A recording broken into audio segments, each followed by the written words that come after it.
Tignan natin guys. Sarap. Tignan mo. Tignan mo yung calamaris. Putol lang ulo. Okay. Ito na ang calamares ni Edgar. Ayan, ang sarap. Si Chef Ed ang nagluto nito ngayon. And I will be the one to taste. Oh, ang sarap. May lemon. Sprinkle a little bit of the lemon like that. Oh, ayan.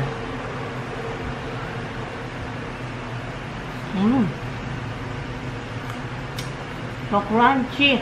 Ang sarap ng pagkagawa niya ng ano. Yung coating niya, ang sarap. Crunchy. Ang sarap.